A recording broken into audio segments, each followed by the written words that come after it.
Hey, welcome back to the British Accent Podcast. I'm Nick.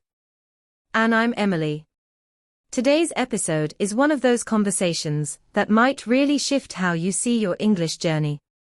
So here's a question: what if your struggles with English aren't a sign that you're failing, but that you're actually growing? Right? Like, it's so easy to look at every mistake, every awkward conversation, every time you freeze and think, well, I'm not good enough. But what if we flip that? What if those moments are proof that something powerful is happening? Yeah, think about it. Growth is never smooth. It's uncomfortable. It's messy. When you're doing something new, especially something as deeply personal as learning a new language, you're going to feel off balance sometimes. That's not weakness. That's transformation. Exactly. Like a muscle getting stronger, it hurts a little, it stretches. And it feels like you're doing it wrong, even though you're actually building something. Same with English. The fact that you're struggling doesn't mean you're stuck. It means you're on the edge of something new. Totally. I've seen learners go from being afraid to speak at all to slowly opening up, making small talk, even if it's awkward. And they'll say, I'm still bad at this, but from the outside, it's like, wait, do you realize how far you've come? It's wild how hard we are on ourselves, especially when it comes to English. We expect perfection right away. No hesitation, no accent, no mistakes. But honestly, that's not how growth works. And those little stumbles you're worried about? They're signs you're doing it. And they're also signs that you care. Because if you didn't care about communicating, about being understood, about expressing yourself, you wouldn't feel frustrated. That frustration, that's the emotional proof that this journey means something to you. I love that. And maybe it's time we reframe the word struggle. Maybe it doesn't mean I'm bad at English. Maybe it just means I'm in the process of growing. It's part of learning how to think in a new language, how to reshape your identity, your confidence. Your voice, even. It's not just grammar. It's not just vocabulary. It's emotional.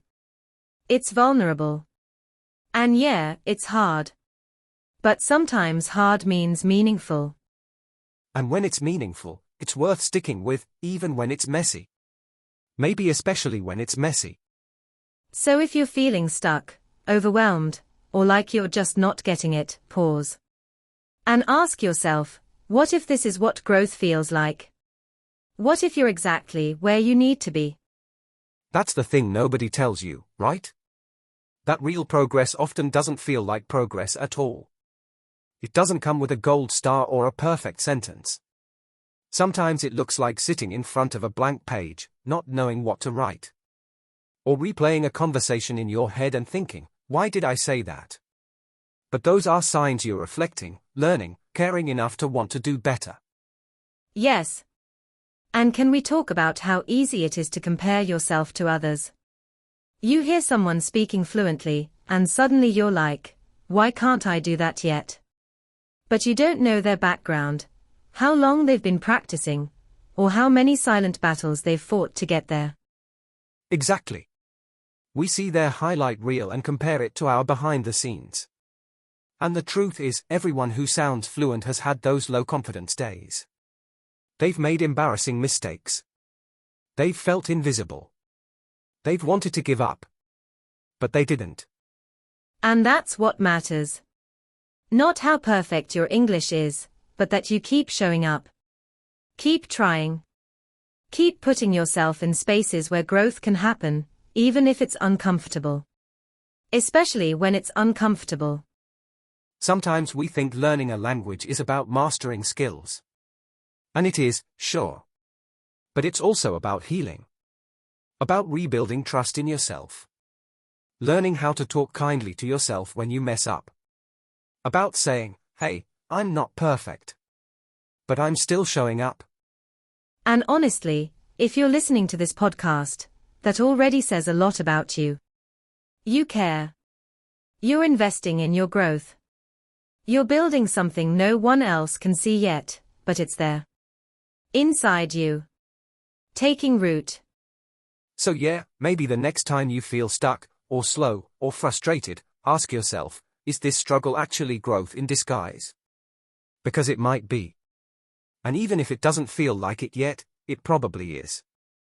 And I think one of the hardest parts is when you do care so much, but it feels like you're not getting anywhere. That disconnect, it hurts.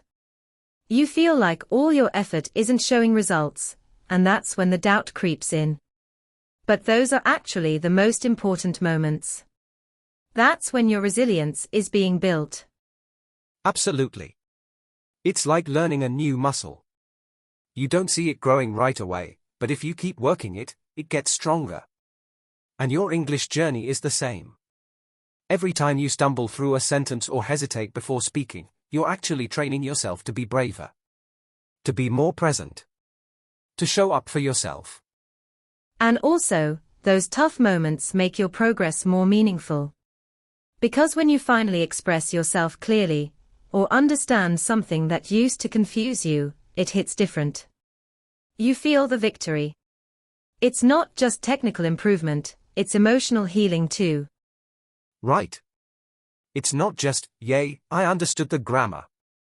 It's more like, I did something I thought I couldn't. And that creates this deep shift in how you see yourself. You start realizing, wait, maybe I am capable. Maybe I'm not as broken as I thought. And sometimes, that belief comes in little whispers, not loud declarations. Maybe you don't wake up and say, I'm amazing at English. But maybe you stop saying, I'm terrible. Maybe you start saying, I'm trying. And that's enough. That's powerful. That shift in your inner voice, going from judgment to compassion, is massive. It transforms how you learn, how you engage, and how you treat yourself through the entire process. And really, isn't that what learning anything new should be about? Yes. Growth with grace. Learning with patience. And remembering that your struggles don't make you weak, they make you real. They make you human. And being human while learning a language is the bravest thing you can do. You know what's wild? Sometimes, the parts where we struggle the most are actually the parts where the biggest breakthroughs are hiding. Like, when you're sitting there, second-guessing every word, it feels like failure, but really, it's the sign you're doing deep work. You're not on autopilot anymore. You're fully engaged. Exactly. That discomfort is the proof that you're stepping outside your comfort zone. I mean, if everything came easily, would it even be worth it? The fact that it's hard means it matters. You're not just learning a few phrases, you're rewiring how you think, how you communicate, how you see yourself in the world. And honestly, I think it changes more than just language. It kind of wakes up other parts of your identity too. Like, suddenly you're not just someone who struggles with English, you're someone who chooses courage. Over and over again. That's powerful. Because every time you keep going, even when it's messy, even when you feel embarrassed, you're reclaiming something. You're telling your brain, hey, I'm not giving up on me. And that mindset doesn't stop with English. It follows you into your job, your relationships, your dreams. Yeah, it's like learning English becomes this metaphor for healing. For showing yourself that you can keep going even when it's hard. And little by little, the voice inside you changes. Instead of saying, I'm never good enough, it starts to whisper, look how far I've come. And the best part? That whisper gets louder. It starts to echo every time you write a journal entry in English, or reply to a message, or speak up in class, even if your hands are shaking. You're not just building fluency. You're building self-trust. And that kind of trust, it doesn't disappear just because you make a mistake or feel nervous. It sticks around. It becomes this quiet confidence in the background, saying, you've done hard things before. You can do this too. Exactly. And maybe the biggest lesson isn't about English at all. It's about learning to treat yourself with the kindness you've always deserved. Especially on the days when it's the hardest. And I guess that's the heart of what we're saying today. Your struggles with English aren't signs of failure. They are signs of growth. They are evidence that you care, that you're showing up, that you're not giving up on yourself, even when it's uncomfortable. And that's something to be proud of. Absolutely. So if you're listening right now and feeling overwhelmed, remember this. The fact that you're still learning, still trying, still here, that's already a victory. Let your English journey be messy. Let it be slow. Let it be full of mistakes. Because all of that is still progress. All of that is still you becoming someone braver and stronger than before. You don't need to wait until you're fluent to be proud. You don't need to wait until you sound perfect to feel like you belong. You're already worthy of that pride. Right here. Right now. Thanks for being with us on the British Accent Podcast. We're so honored to walk this journey with you, step by step, word by word. Until next time, keep learning, and keep being kind to yourself. You're doing better than you think.